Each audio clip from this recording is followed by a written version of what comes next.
They can listen. The problem is that if people listen, it will be out of sync with Twitch. So they can if they want. We can move to the mod voice chat. Hi. Hello. Oh, is that right? Yeah, that's me. We can move to the mod voice chat and then open this one up. If we want, If yeah, we that wanted to- works. For people to be able to chat. Because, yeah, we would have people here listening to us, but then there would be a delay between the video on Twitch and the voice, so that's why we've got this locked up. I'll make it so people. A bunch of my friends are watching. Hello. Nice.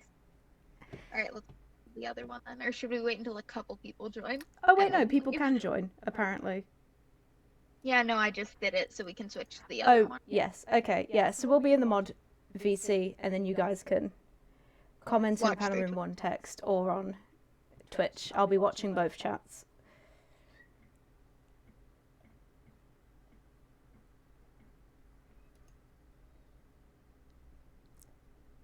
Okay, we've moved to mod VC, and I think people are here, so I guess we may as well start. No, Hello. don't do that. Kidding. Go. Hello everyone, and welcome to day 2 of EmblemCon. Yesterday was absolutely fantastic, and I hope you guys all really liked it as well. Today we're starting off with something kind of educational, I guess, unfortunately. And this is how to make a zine and fan-made merch in general. So firstly, what is a zine? Because a lot of people are really interested in joining zines, but don't quite know what one is. Oh, Panel Room 1 text is still closed. That explains it. Okay, we'll open up. I'll open it right now. Thank you. By the way, I bothered Okke enough so I could be the question person for later. You guys are welcome. I obviously make panels so much better. Yikes. Aw, you're adorable. So, a zine is shorthand for fanzine, which stands for fan-made magazine. They actually started nearly 100 years ago in the 30s with science fiction fandoms, and then later on they became a sort of feminist statement and allowed women to become in more fan-base related things. So it sort of allowed women to get their own independence, especially in male-dominated fandoms. So it actually has a very nice history. Okke ASMR, thanks. Originally, it was more of a traditional magazine type thing, but then over time, fanzines have sort of become basically art books. So modern day fanzines are generally an art book sometimes without fan fiction in it. What happens is that artists and maybe writers will apply for a zine, and then the mods will generally choose the people. Sometimes they won't, depends on how relaxed they're being. They'll then choose participants and they'll get put into a book. A big collaborative book of art, and yeah, sometimes stories. We'll go a bit more into that later. So, who am I? My name is Okke, as everyone is saying. I am a huge Fire Emblem nerd. I have ran 3 Fire Emblem zines. 2 of them have completely finished, and you can see the products there on the screen. One of them was Legacy, my first zine, and the second one was Radiance. They both did well. Radiance did incredibly well. I am currently running my 3rd Fire Emblem zine, and it is nearing the end of the process. We passed the final art deadline. We're just waiting for one more piece, and we're going to open pre-orders in the next few weeks, basically, as we just finalise our storefront and everything. I also make merch myself personally. I make a lot of Fire Emblem charms. You can see Ash and Annette up there. I've made probably over 100 different designs. I've got piles and piles of merch. And it is also for sale here. I make Fire Emblem, TMS merch, all of that. I'm basically addicted to the series. And I have used multiple different sites for merch, so in general, I somewhat know what I'm talking about, I think. So, in the process of designing a zine, you'll need to figure out if you want it physical or digital. So, the difference between a physical or a digital zine mostly comes down to how comfortable you are with money and how much you want to actually choose your artists compared to just letting everyone in. For a physical zine, you have to obviously bear in mind production costs and profit margins, and you can't have everyone be in a physical zine because then it will just end up too big. Whereas a digital zine, you can be a lot more relaxed and you can just let everyone, and you can just simply be a lot more relaxed about it. In a digital zine, there's no risk of loss of money. You can use sites such as Gumroad, or you can use physical stores for digital merch, but generally Gumroad is sort of the default one. As for physical zines, there is the problem of making sure you make enough money, and there is a bit of a risk, but generally there's not much of a risk when it comes to physical zines. It depends. This is where I may have a somewhat controversial opinion that for my zines, if we don't make the money, I give all of the participants a free digital copy and ask them if they want a physical copy. They will need to pay production costs, but no more. No profit made off of the artists. Some people say you should always give every artist a free bundle of everything. For me, the important thing is just being upfront. Before people apply, I tell them, hey, if we don't make the money, you may not get a physical bundle for free. As long as they know that before they apply, that to me is the most important part. Because for my first zine, we didn't get enough to be able to fund that, and some artists wanted a production cost copy, but for my second zine, we made a lot of money, so we were able to send them out completely free of cost for them. But it just really depends. You should at least, at the minimum, give every participant a digital copy, because then you're not out of pocket. But yeah, to me, the most important part is just being upfront with everyone before they apply, because no one wants to apply, think they'll get something, and then they don't. So, will your zine be profit or charity? This is a thing that different people have different opinions on. Essentially, you'll just get different artists applying. Some artists do not like making money off of a fandom, so they prefer charity. Some artists don't have the time to be able to do charity work and they have to go for profit zines. It just depends on the individual. Either of them are valid. I personally only really make charity zines because I'm really passionate about charity, and it is also frankly a bit easier because you don't have to give money to 30 or 20 participants. You just give it straight to charity, which again I just really like for the point of giving to charity. What topic you want the zine to be on. For this, you could have it be something quite specific or something quite broad. My first zine was a bit specific. It was on the parent and child relationships in Fire Emblem, whereas my second zine was just on Tellius as a whole. And the second zine, because it was quite broad and hit quite a passionate market, had a lot of people purchase it. But you can go for something as niche as you want, as long as you're prepared to possibly take that risk with not many sales and not many applicants. You'll also want specific rules. Do you want to ban NSFW? Do you want to ban ships? Ships is a big one. People always ask, can I draw a pairing? Can I draw alternate universe? Stuff like that. You need to just make sure that you know off the bat which one you want. Have been asked if there's a way to get the zines. I will be selling all of my zines when I do pre-orders for my next one. I'll be selling some spare copies. So getting set up, and this is where I do a big shout out to the graphics designers, because to me, graphics design is, I think, one of the #1 things that gets you a good seller. So my graphics designer for my current zine, Sessions in Stardom, which is a Tokyo Mirage zine, is Night Tide, and he has done an amazing amount of work.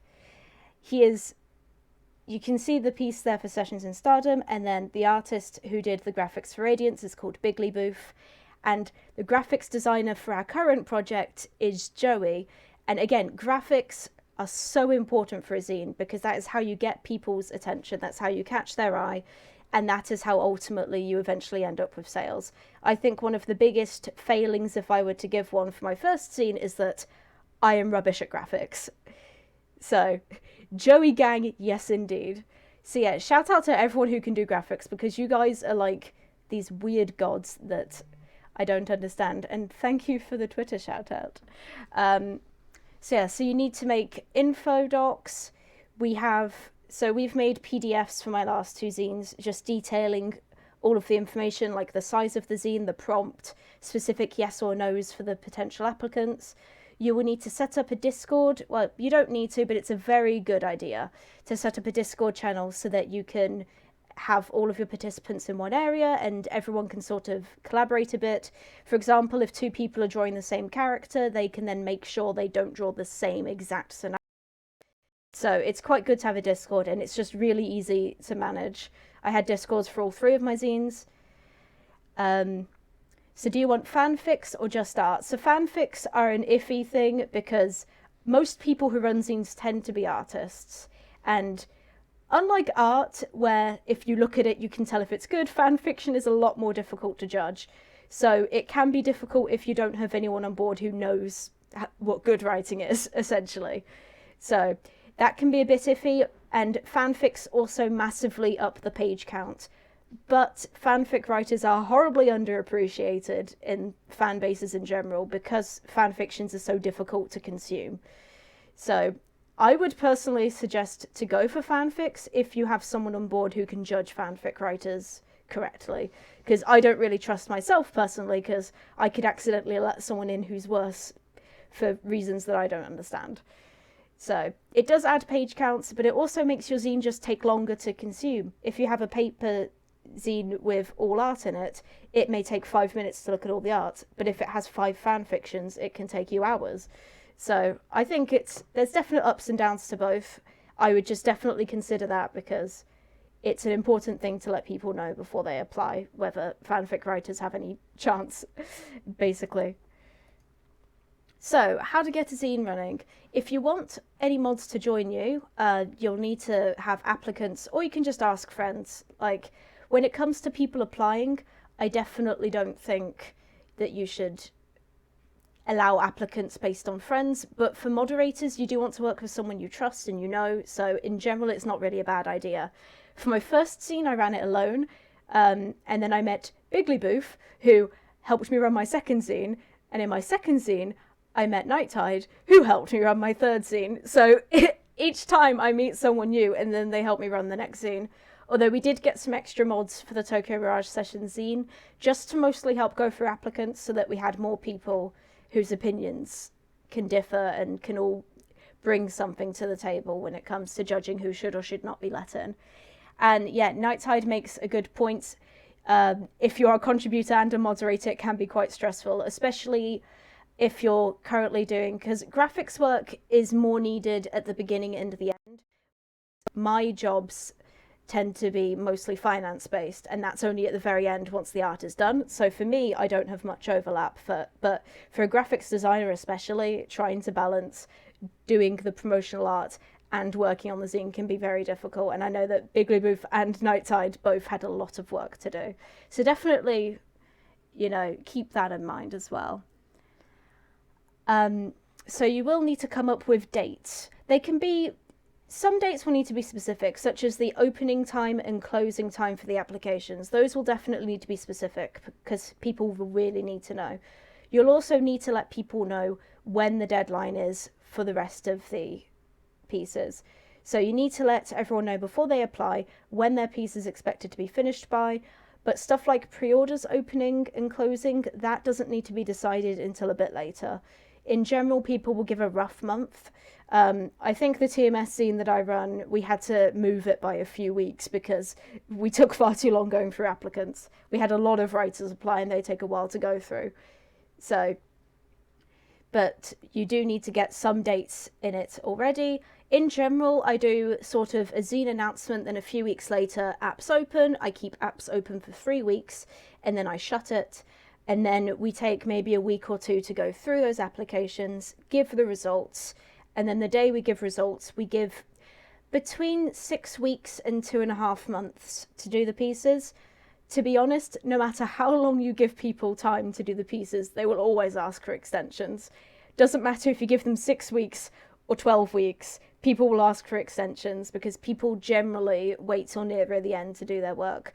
You always get that one person who does their zine piece in like 3 days and you think, wow, you're incredible. But in general, you tend to always have to chase people up, and you do need to be prepared for that, because chasing people up can be quite stressful and can be kind of upsetting, especially if they're friends, but you do need to sometimes be a bit harsh.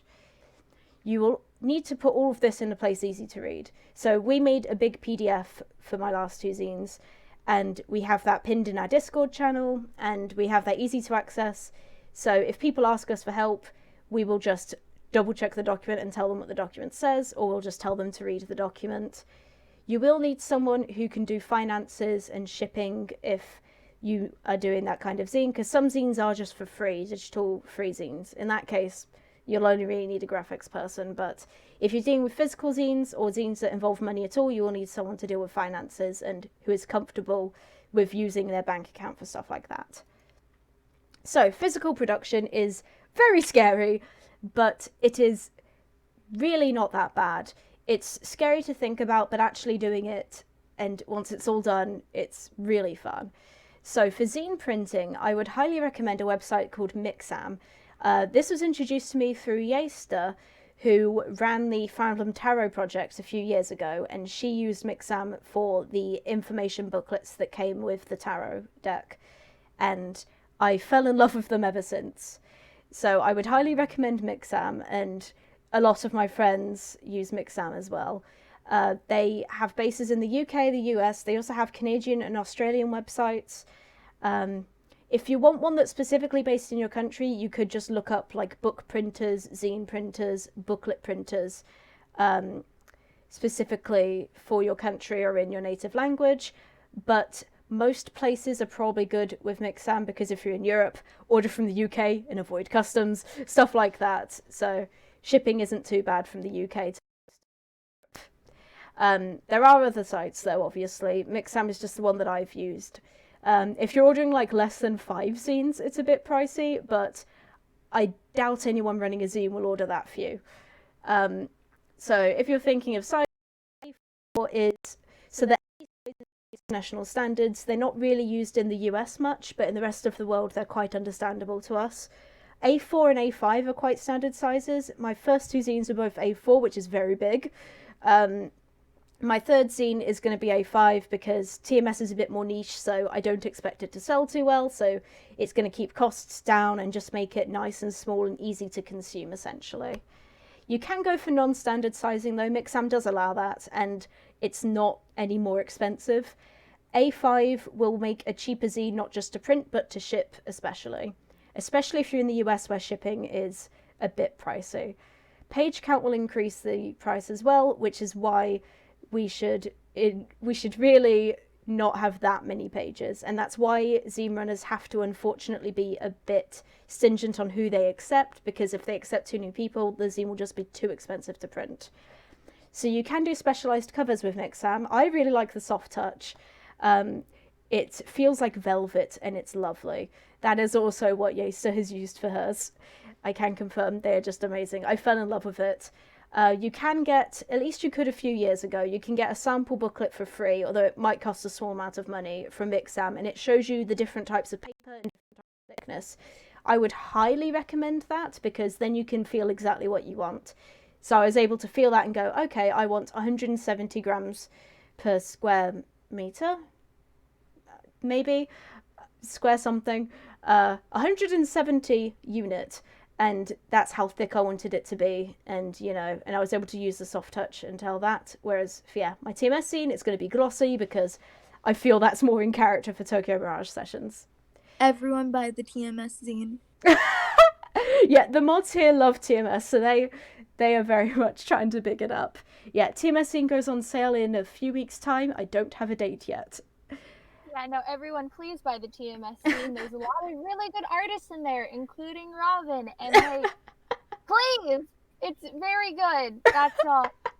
Yeah, Robin is actually a guest artist, which is actually something I completely forgot to put on here. Guest artists.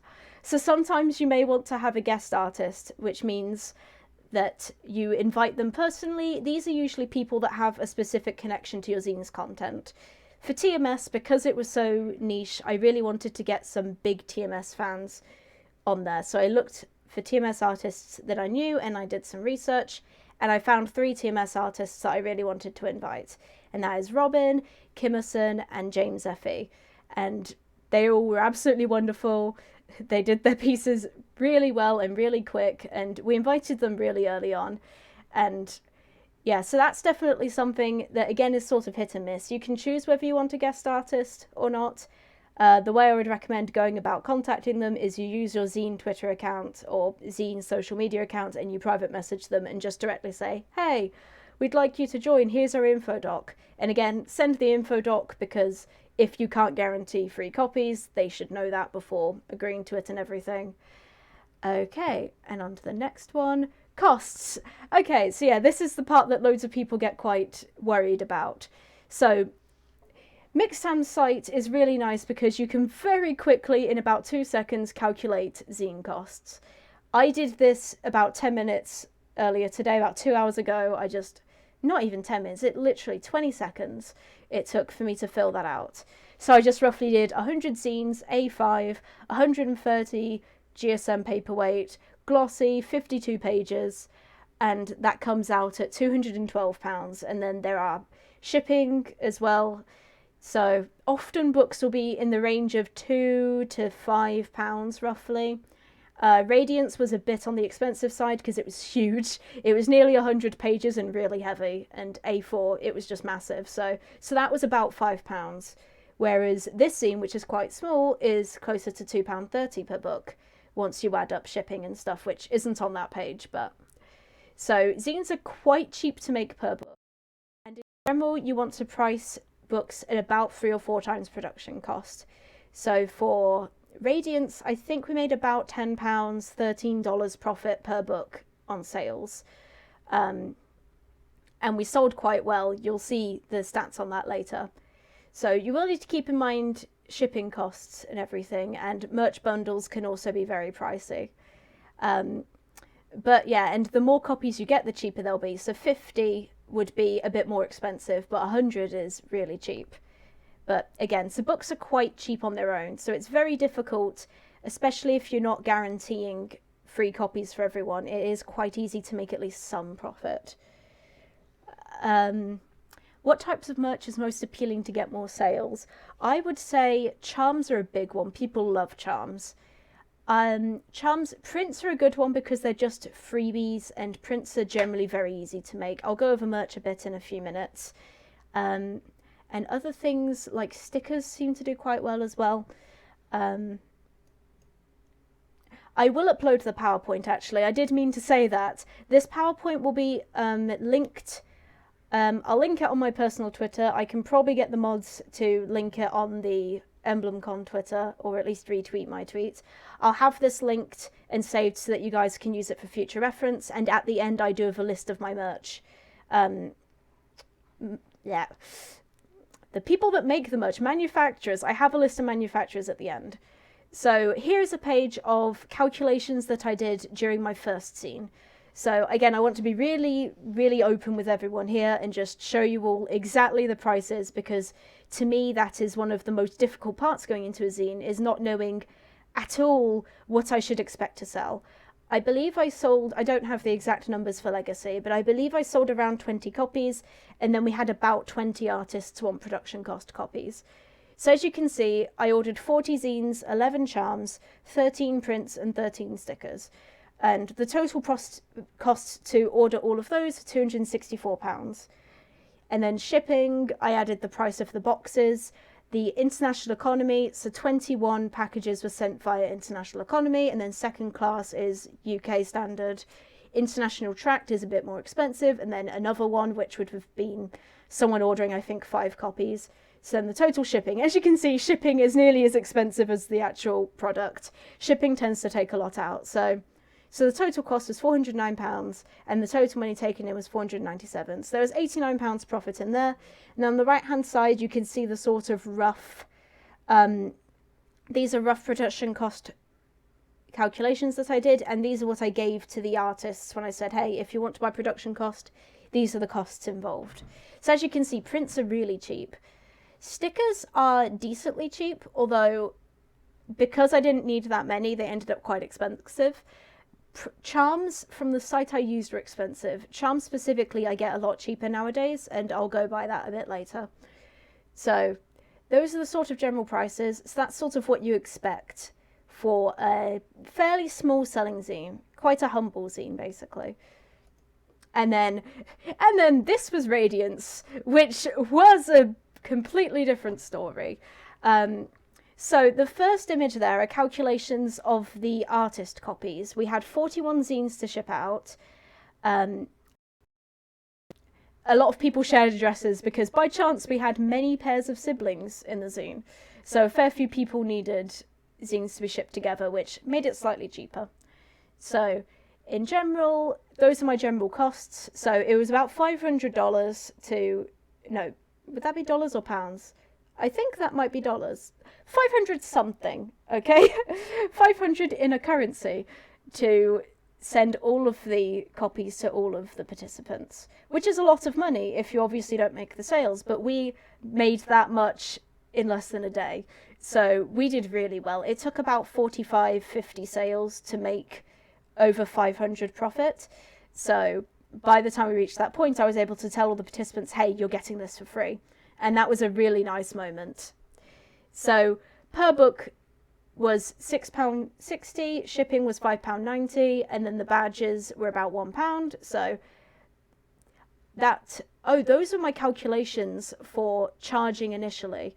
So it was £13.50 for the actual charging of them, and then we charged $30. So that meant get about £20. So yeah, about £10 profit per zine. So yeah, need to sell 80 copies.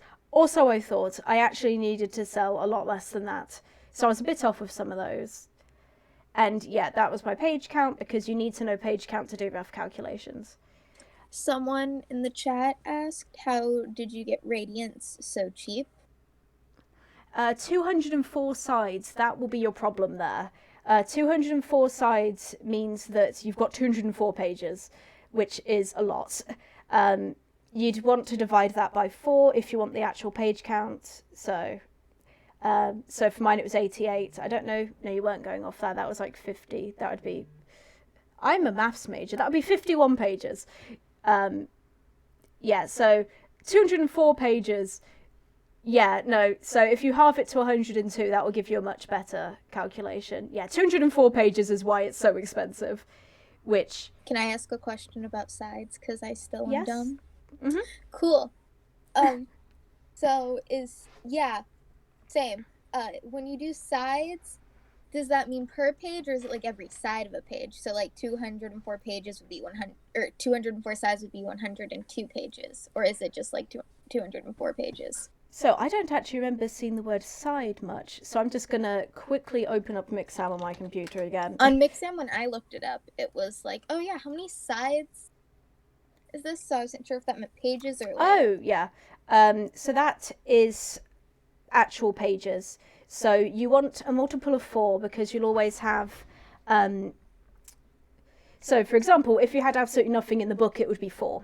Because you'd have the front cover, the inner front cover, the inner back cover, and then the back cover. So yeah, 204 sides would be 102 pages. Yes, it would. But that's still huge.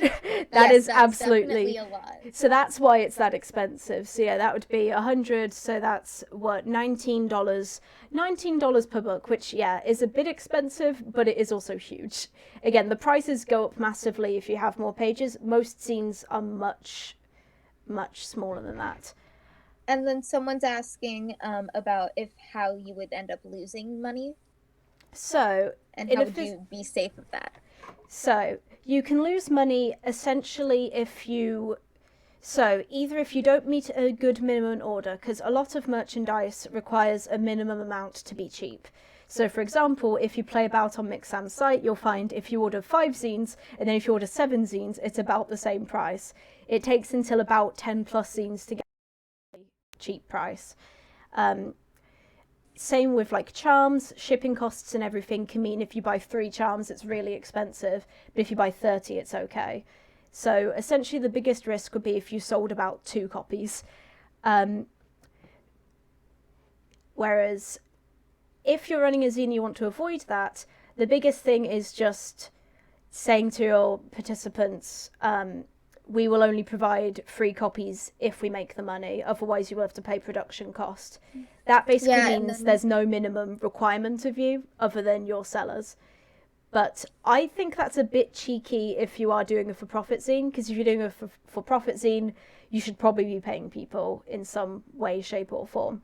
But for a charity zine, I definitely think that's completely valid, and that's what I do, because I don't really have the ability to put £500 into any zine I make, and it's definitely more of a passion project. And as such, I respect if people don't want to apply for my zines for that reason, because they can't guarantee a fully free zine. But as a participant, I'm fine paying production cost. Just today I received a zine that I was in that, you know, I paid about £10 and got a zine, merch and a standee. So like, as a participant, you still get zines way cheaper, so I think it's worth it for that. So if you want to guarantee no loss, definitely have a small zine, and don't guarantee free copies for every participant, just guarantee production cost ones.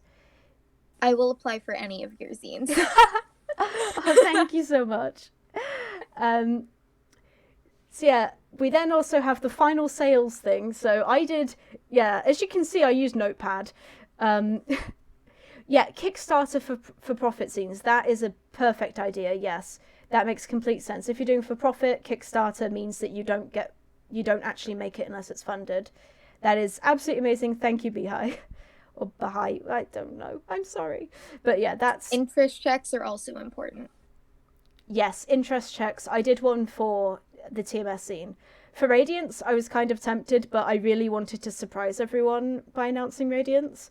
So I didn't really do one, and I was a bit too stupid to do one for my first scene. And yeah, Radiance thankfully did well despite not, but for the TMS scene, I wanted to make sure we kind of got the word out because I know it's so niche. So for final sales, you can see there we sold 201 books includes 41 artist copies. So we sold 170 zines exactly on the store. I have Vanguard, Hero and Artist copies. That's just, Vanguard was our extra bundle. It came with some prints and some badges. I didn't want to go too ham on the merch, which honestly was a mistake because the zine sold so well we could have had standees and everything and it probably would have made money regardless. But I was a bit scared to go too far out on that. And then we sold 45 of the plain Hero copy, which was just the book. And then we also had a digital only version, which was, I think, 17, something like that. So we had 17 copies that were digital only, which is pure profit. So that added about, $170 or so profit of just pure not having to provide a physical product. And yeah, copies go together, that's covered because it has sensitive information. So I then have the calculation for shipping, because in the UK we can quite easily use online calculators for our shipping. So when compiling bundles, how do you decide what merch to assign to what tiers? So I personally have only done one merch tier.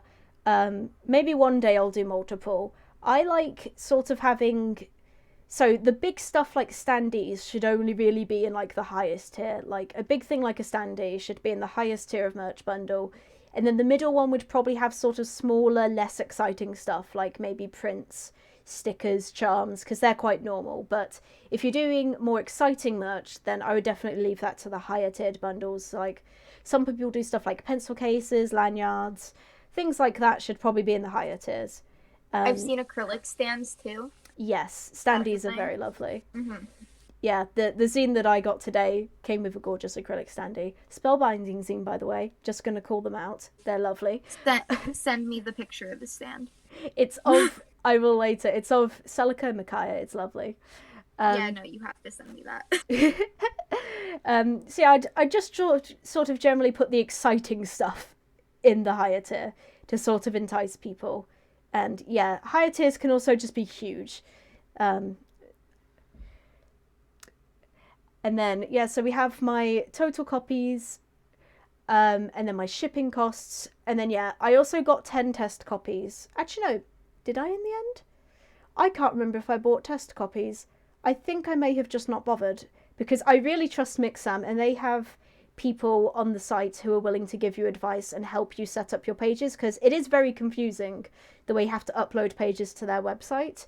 But I had a member of staff chat with me for like several days and just fix it for me because I completely broke it. So definitely like feel free to message the team at Mixam when you are making your book, because they will let you know if you have any problems. And yeah, the badges were really cheap. And yeah, so we can see their total money in, about £4,500, total profit, about £1,800, $2,400. So we did really well on that. We took in a lot, and yes, you can sort of just generally see there my prices. So the books and prints, because I also got the prints from Mixam. How do you get good product pictures of merch? I don't know. Yeah, that's not one for me. I am awful at that. I am just not good. Generally, when you're showing merch off, for zines at least, you're not going to show the final product, because zines are purely pre-order only, pretty much. So for zines, you'll thankfully only need to like get a good graphics designer to show a picture of what the charm will look like, and that's generally what you do for zines. For your own merch, where you already have copies, I have found some guides. I can do a little bit of research when this is over and try and find some guides and maybe link it in the PowerPoint. But I have seen some guides on how to take good photos, because there is an art to it, and I have not mastered that. As you will see by any examples of my merch in this presentation, I actually messaged one of my friends several times today like, hey, can I use your pictures of my merch? Because he's better than me, and even then, like, yeah, so there are definite things with lighting and trying to make stuff look cute. A lot of artists have like little like flower petals and stuff that they use to like decorate their merch, and it makes it look really cute. But I will try and find a guide for you, Bear Sketchers, because I need to learn as well. So selling. I want to set up an online store. Some stores, Big Cartel, Store Envy, Etsy, they are the big three. You can also make your own store, but that is difficult, and I don't know how to do it. I don't think many people will know how to do it either.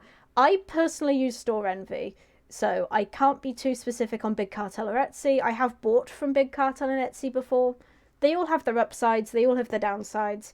I believe Etsy was in a bit of issues lately, because Etsy is now massively promoting people who don't have a shipping cost, which is not very fair to selling internationally. And a lot of people are kind of scared to sell internationally because of that. Big Cartel seems to be good. Store Envy, the biggest problem with Store Envy is that it forces you to charge in US dollars, which is a bit iffy for those who are not from America, but I personally don't really care, so I really like Store Envy.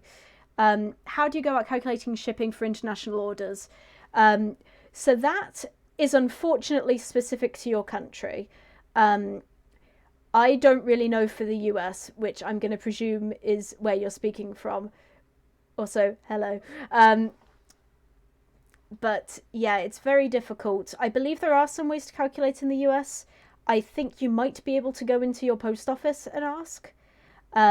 Unfortunately, that would be better asked to an American. I can try and ask some friends who have ran merch, though, and I can ask them what they say.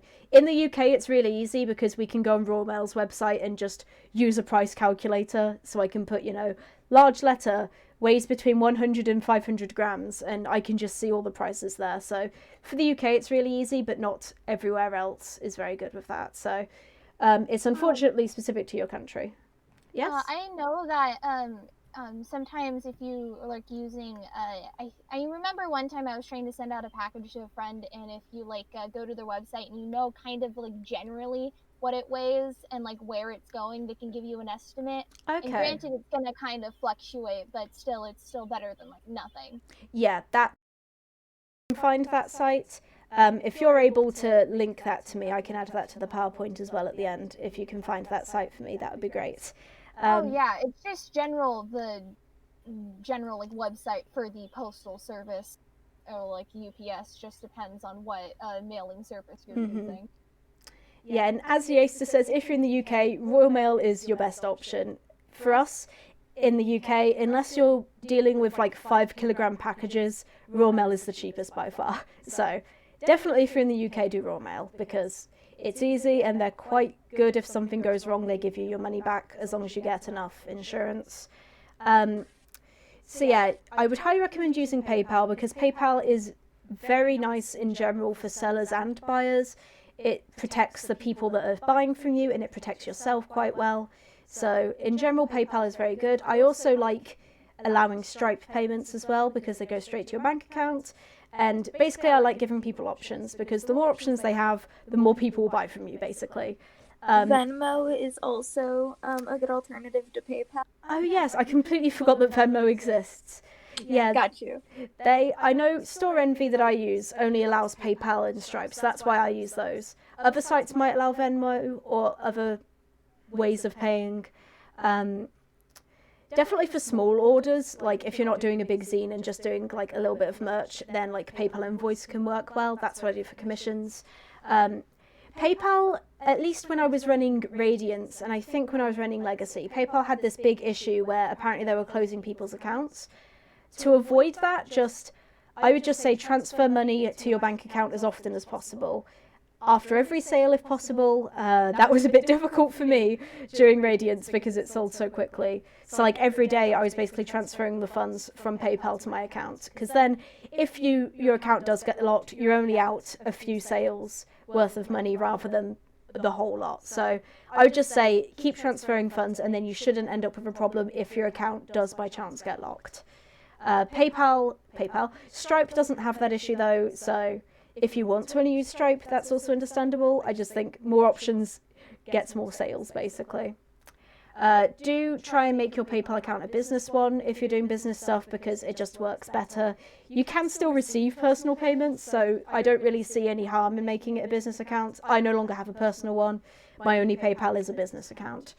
So yeah, check your own country's tax laws in case you have to like declare funds for tax purposes. I don't think that's likely to happen. Usually the minimum threshold to announce that sort of thing is so high that a zine isn't going to get you there. Unless your zine sells like thousands, then maybe. But Radiance, at least, which I think was fairly successful, didn't even net me close to needing to do anything legal. And if you're donating it to charity, that also might affect things. Basically, look up your own countries. So yeah, keeping a small amount of floating profits can be a good idea. So I kept about £200, which was less than 10% of the total profits, just in the basket, because I have a separate bank account that I now use for my zines. I just kept that afloat after the shipping in case orders got lost or damaged, and a few did, so I was able to use that to refund, so I didn't have to then eat out of my own money. But do not, of course, under any circumstances, keep the excess profit for yourself. I actually still have a bit of that profit, and that's going to go into my next zine, because I am not going to touch that at all, because that would not be morally right. So just make sure if you keep a bit afloat, don't keep it for yourself. That's why I like using a separate bank account that I don't use for personal reasons, because now I know exactly how much money is for my zine and how much is for me separately. But if you don't have that luxury, you can just keep a tally of how much money is the zines and how much is your own funds. Shipping. So yeah, shipping costs will vary by your country.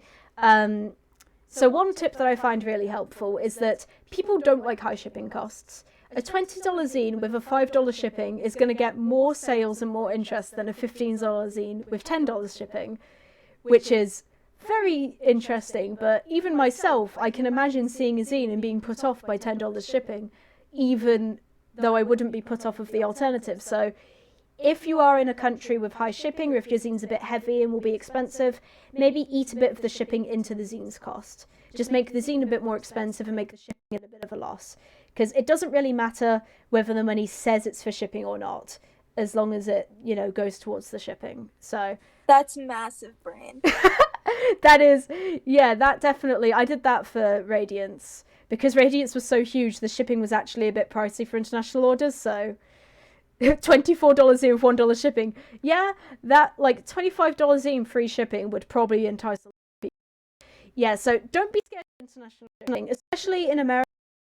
The idea that international shipping is big and scary. It can be a bit scary, but whilst I haven't obviously personally shipped from America, I know a lot of people who do, and I have a lot of family in America who ship stuff to me from America, and it's really not that bad. Again, I could maybe look into some American friends and get specific advice from them at a later date for you guys, and try and get like a little document from them on how they ship from America internationally, but it really isn't that bad. Mistakes can occur in orders. So I've only had about 2 mistakes. One order got left out in the rain and got soaked, and then another never arrived. And that's in like 250 products. So for me, again, though, that does depend on the country. Some countries are a bit risky. Some are a bit less, and we don't know if that was on the UK end or the recipient's end. But definitely get proof of postage. That is a thing that you can get. It's completely free. You just get a little certificate that says that a little receipt that says that you bought this. And you can get that in the UK, at least you can get that even without a tracking number. And you can get, so I did get the costs sent back to me for the 2 zines that didn't arrive, which meant that, like, I wasn't making a loss anyway on the order, because I think I refunded one order, and the other one I just sent them a second zine, and that all went completely fine. So despite what some people think, if you mark something as fragile, the post office has no reason to treat it fragile. That means nothing legally, and they have no reason to treat your package nicely. A lot of times postal workers are really underpaid and overworked, and they genuinely don't have the time to treat your packages nicely. So packaging things safely is up to you as a seller. It is your fault if you didn't package something safely enough and it got dinged a bit on the inside. If it got ripped open, because that actually happened to me the other day, I received a zine and it was ripped open and nothing was in there. That was obviously not a packaging issue, that was someone tearing open the book. But if something gets a bit damaged on the inside, that is down to you. So make sure you package things safely. Zines are quite easy to package. You can get bubble mailers. So they are cardboard mailers with bubble wrap. That's the word, right? Oh my God. Bubble wrap on the inside. I also really like cardboard boxes. These like A4 sized boxes, which they worked great for chunky zines as well, because they fit quite tightly and nicely.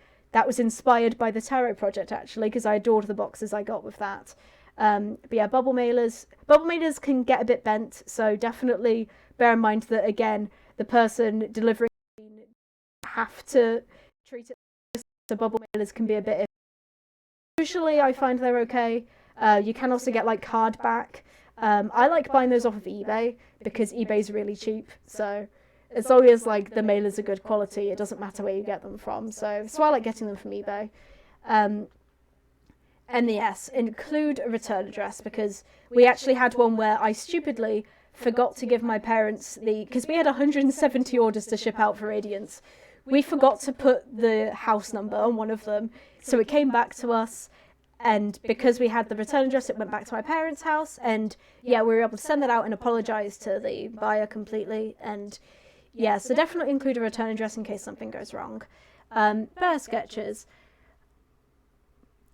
Will the post office talk out a lot of details once you arrive? You'll get them printed, stuck them on.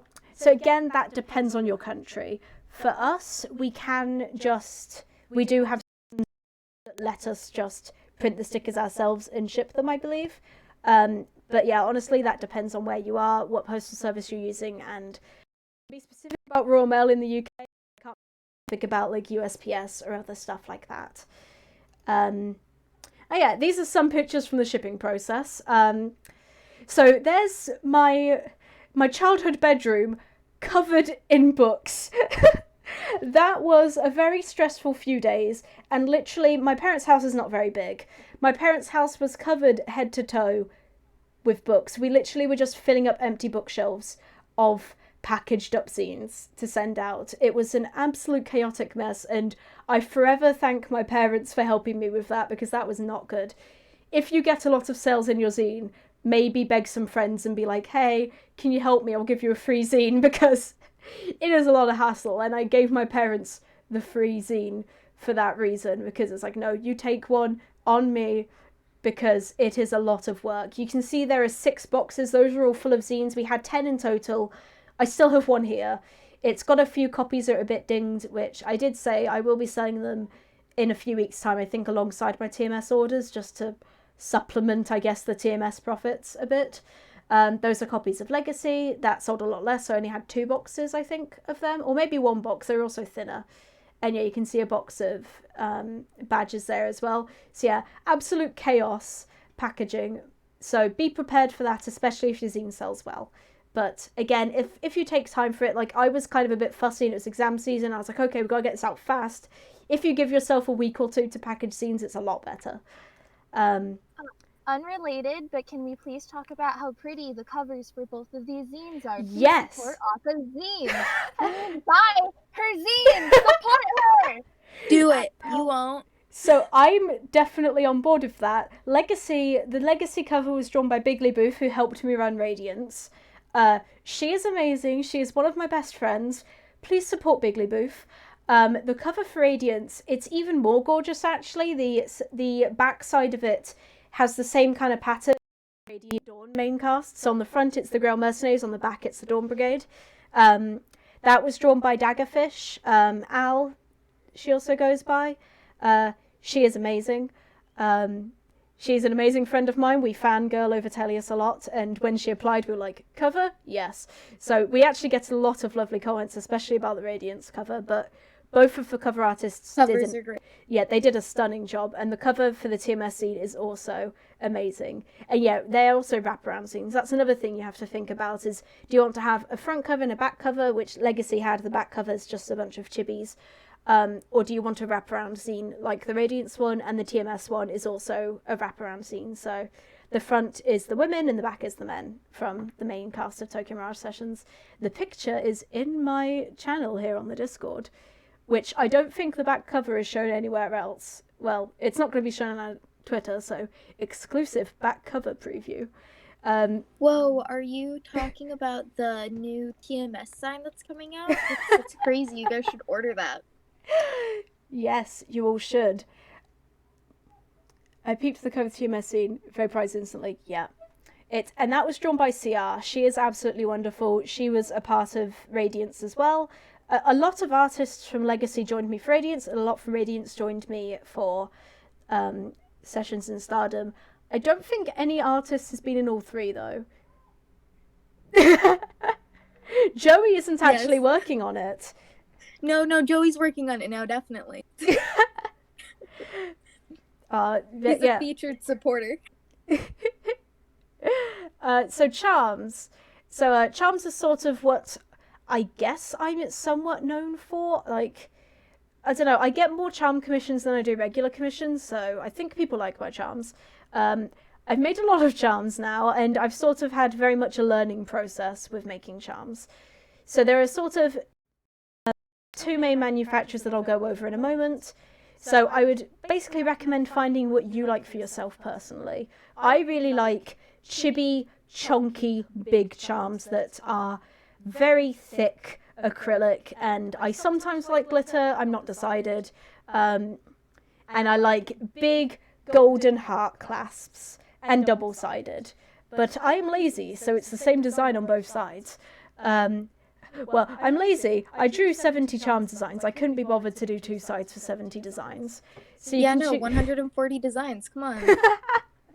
So you can choose, like, if you want like a phone strap type clasp, or if you want like a keychain. There are basically loads of options. You can also do charm standee combos. So I own a few standees that are actually charms that fit into a base. Those are quite specific. You will generally have to go to Alibaba for that. But yeah, a few artists do that. Basically, down to what you personally like most. So the first manufacturer I'll talk about is Zap Creatives. They were sort of like the OG charm manufacturers. For a while, they were who most people used. They are UK based, which again was quite happy for European people because we have a big problem with customs, where we get very expensive customs charges for small orders. Yeah, sorry, apparently I'm running over. Well, not quite yet, but I'm very sorry. So yeah, no, it's already 11:89, so I am very sorry. Yeah, so Zap Creatives, they have up and down sides. They're very good quality. That picture is of my 5 first ever charm designs. They were Tellius Valentine's designs. I designed a Micaiah and an Ephany, and then the other 3 are from Heroes. They are double-sided, and they didn't have any clasp with them, so I had to buy those clasps and attach them, which I'm too weak to, so my fiance attached them. So yeah, they're very professional standards, and Zap also does other types of merch, so if you want to do stickers and standees and stuff, you can definitely get all of that at the same time, and just... I don't think they charge shipping at all, but, you know, the big problem is that they are pricey, and the clasps don't have many options. It's basically nothing or kind of ugly options, so you don't get as much choice with Zap, but they're very good quality. If you want a UK-based company and don't want to go to Chinese factories, then it's good for that, but they are very expensive.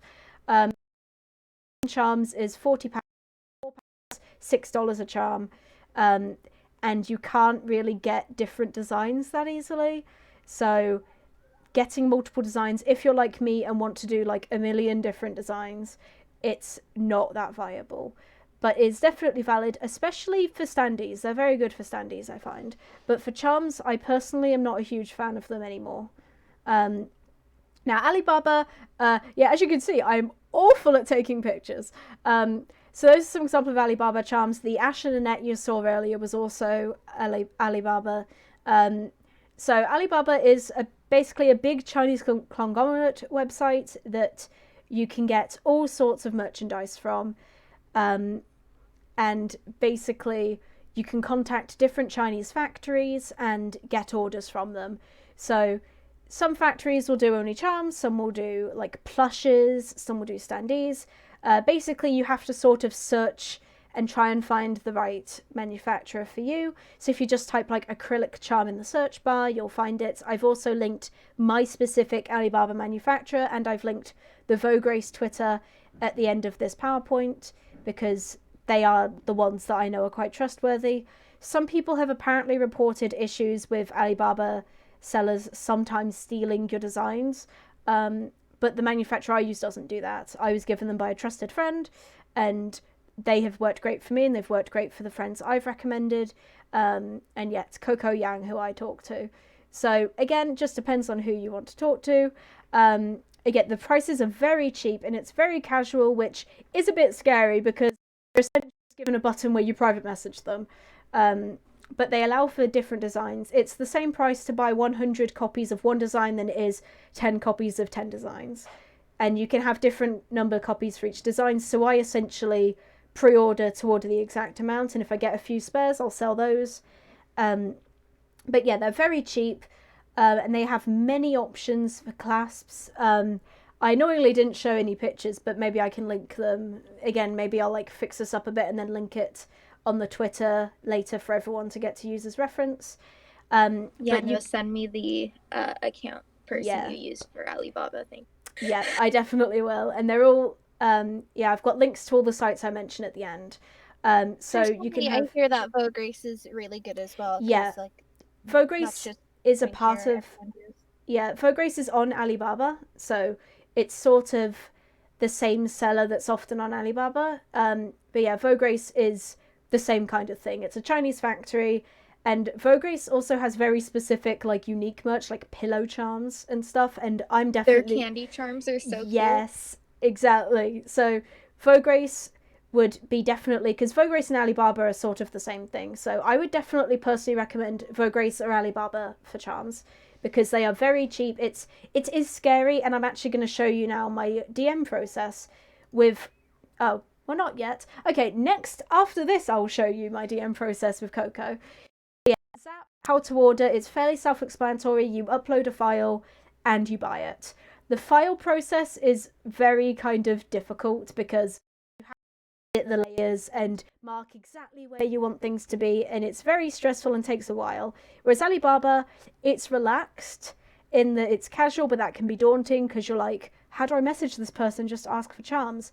But all you need to do is upload a PNG of your charm, and they will like place the clasp for you and everything. They will show you a preview image, and yeah, they'll do the hard work basically, but it is a bit scary messaging them. So yeah, next page shows most of my chat history talking to Coco about ordering. This was me ordering my second set of charms because the first time it was a bit awkward because I didn't know what I was doing. but the second time I ordered charms, it went a lot easier. So that is my first message to Coco, where I wanted 210 charms. All of them were 7 centimeters tall, and all of them were double-sided printing with single-side epoxy. Epoxy is like a thick acrylic that protects it. They're very, very good.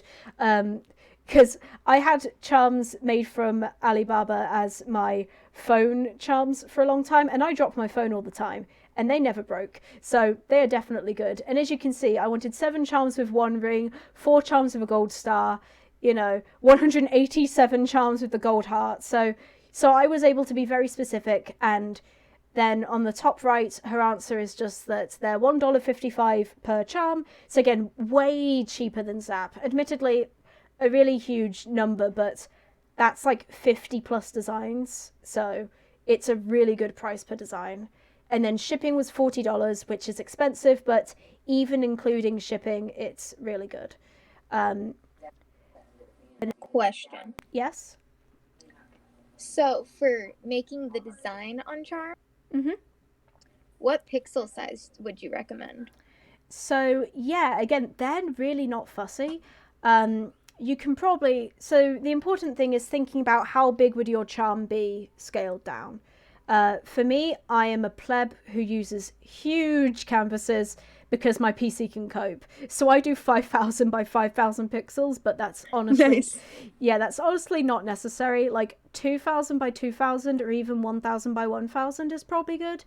So yeah, like it's still the larger, like the better. Yeah, larger the better, but what is important is that you want to zoom out when you're done. Because if you zoom out, basically what I do is I zoom out so that the charm on my screen is about the size it would be in real life. Massive brain. So I do that just to make sure, because sometimes you can add too much detail and then things sort of get lost. So I do that to make sure everything is properly scaled. But yeah, they're really not fussy. Zap Creatives is. But yeah, Alibaba, Vogue Race, they're not very fussy. You can just send them the images. And for me, I have to put them in a Google Drive file. And you can see there, she's given me an example of the naming convention. So design 1 _ 2 inches _ 10 pieces _ number 7. So, so I have like design 47 _ 7 centimeters _ 7 pieces _ gold heart. So that's sort of the general naming convention, which is kind of terrifying because then you forget, is time skip Sylvain design 57 or 78? So write it down. Yeah, that's a good idea. But yeah, so yeah, I send it via Google Drive because I have a billion designs. If you have less, you can send it by email. That's what she likes. So the bit that I've covered up is her email, because she does like to be emailed, but I couldn't do that. So yeah. So basically you just ask and then she gives you the prices and you send the designs. It's simple, but it is scary. As for costs, it will vary based on the site. Here are the costs that she gave me in full for Alibaba. So even with shipping and customs, which they've been nice and kind of given me lower customs charges than I should have had. But even with full customs charges, it is cheaper to go with Alibaba, really. So it was $380 for 212 charms. She asked if I could pay via Alibaba. Maybe I'll try that sometime. I did ask if I could pay via PayPal because I just know PayPal and it made me more comfortable.